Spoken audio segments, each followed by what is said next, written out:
confused.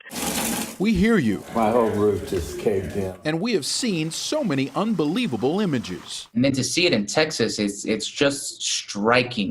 Like this one. Thomas Black captured the viral photo at his Uptown apartment building Monday. A car out of control sliding down an icy hill. Millions without power, families left to wear multiple layers and huddle with one another just to get through these nights.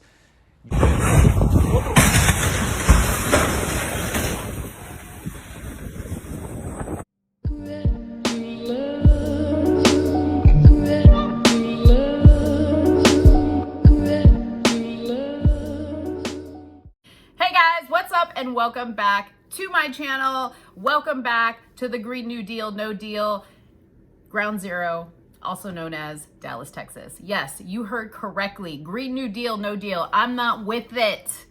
No, it ain't happening. Let me tell you why, okay?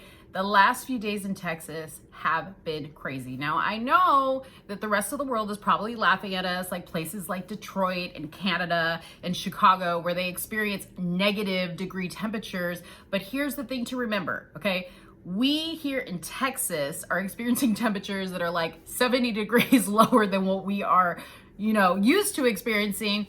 And our infrastructure here is not set up for this type of weather, okay? We clearly did not prepare for a blizzard, which is basically what we got, okay? We haven't seen snow like this in Texas in 30 years. We haven't seen temperatures like this in Texas in 30 years. Now, I have been in Texas where it's been really, really cold, but never before have I been here, and I've been here for like 16 years now, where we had, 0 degree temperatures and snow. And on top of that, no electricity and water. You guys, that is crazy, okay?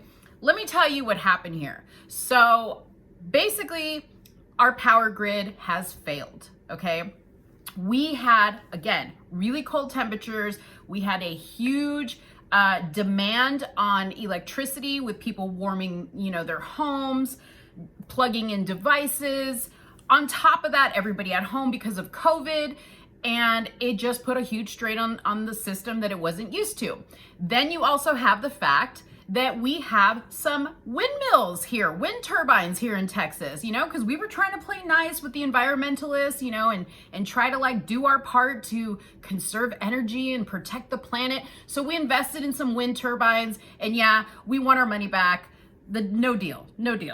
The wind turbines are no good. You know why? Because they froze. Like everything else in Dallas, they froze and they didn't do their job. On top of that, I will say this. Texas did not spend the money in the de-icing equipment that is necessary to keep these wind turbines going. For obvious reasons. I don't think anybody really expected us to have weather like this, okay?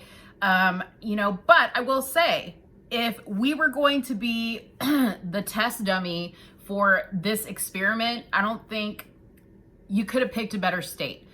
Number one, because Texas is a huge producer in energy, so we were at least able to get by somewhat. We just have a great state and we have great people, and the display of humanity that I saw has been amazing. We've already gone out of our house millions of times now. I won't say millions, but a lot of times to help people who have been trapped in the street, who have had to be, in their cars driving to and from work, that maybe got stranded in the snow and ice. You've seen people opening up their homes to other families who maybe can't be in their homes because they have no electricity and no water, or they've had pipes break. You've seen businesses opening up their doors to house, hundreds of people in these, what they're calling warming centers, so that, people can stay warm if you're homeless or whatever the fact may be.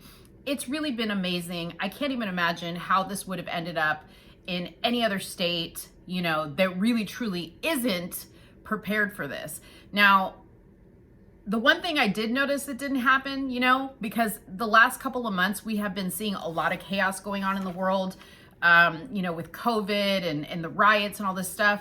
I have yet to see any violence going on. Nobody's committing crimes that I know of, or we haven't seen an uptick in crimes that I know of, maybe because it's too cold.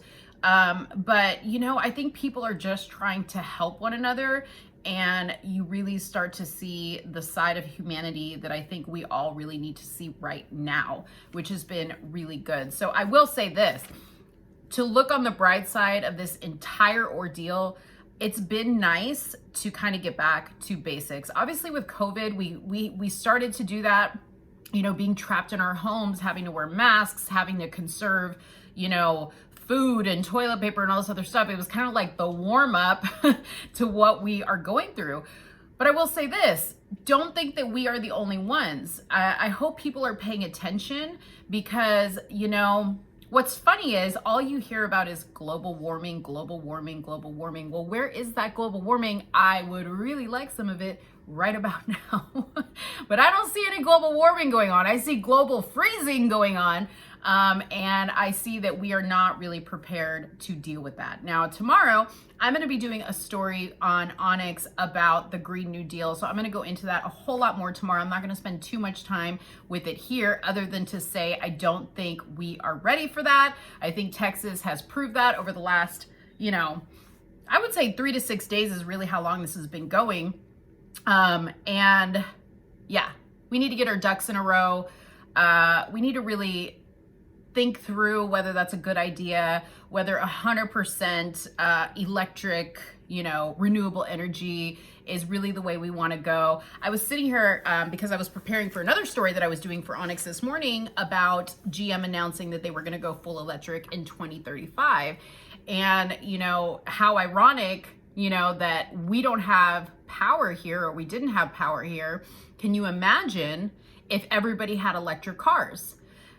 When power did go on, because it was fluctuating, so like people's power would be off for hours and hours and hours, and then it would go on for like an hour. So people in that hour were like rushing to take showers, they were rushing to cook meals, they were rushing to charge their devices, they were rushing to heat their home, and that was putting an additional strain on the grid. So it was kind of like counterproductive to what they were trying to do, which was to have everybody conserve energy, because people were freezing. So nobody could really technically conserve energy. They didn't even have to begin with. Okay. As you can see, I'm sitting here very comfortably under these lights with this warm hat on because it's that cold.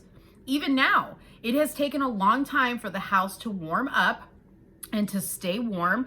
And, you go outside and it's just frigid. It's frigid outside.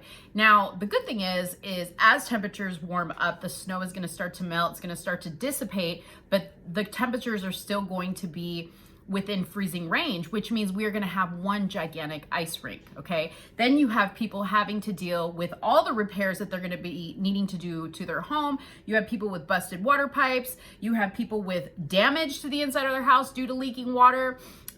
You have maybe heating units that have been overworked and aren't working now, all kinds of crazy stuff that people are going to have to deal with after the fact. Money, I mean, the amount of money is going to be crazy. I really hope that these insurance companies can hold ERCOT, which is who controls our power here in Texas, and Oncor, which is our electricity provider. I really hope that they can be held financially responsible for some of this, because this has been really, really crazy. And I think that their lack of planning, impacted a lot of people very negatively. And there's going to be a lot of answers to be given after this is done. I know that our governor has opened up an investigation to look into where ERCOT dropped the ball. So that being said, I want to let everybody know that we're okay here. And I hope everybody else out there in Texas is doing well, or at least on the road to doing well. I think that we need to all learn from moments like this. We need to, like I said earlier, get back to basics, get back to appreciating more simpler things in life. Maybe not making devices and, all the extras that we have grown so accustomed to having the most important priority in our life. But really, thinking about the future and planning and where they're trying to take this great country further on down the line. because if this Green New Deal does pass, you guys just got a preview of how it's going to be for you as well. But I really want to know what your guys' experience has been. I know everybody out there that has hit me up in my DMs, that has sent me emails, has been telling me just some crazy stuff about what you guys have been going through. I know we've all been praying for each other. But let me know in the comments, like, what has been your experience with this? What do you think is going on? Are you completely sold on the no deal with the Green Deal? Because I am. I'm over it. Okay? I'm over it. But let me know what you think in the comments box below. Please do not forget to like this video. Please do not forget to share this video. And don't forget to come back for another one, because I'm going to have another video very soon. I'm back at work. The power's on. You know, my juices are flowing. I'm going to have some good content for you guys. But I will talk to you guys very, very soon. Thank you for watching, and I'll see you later. Bye-bye.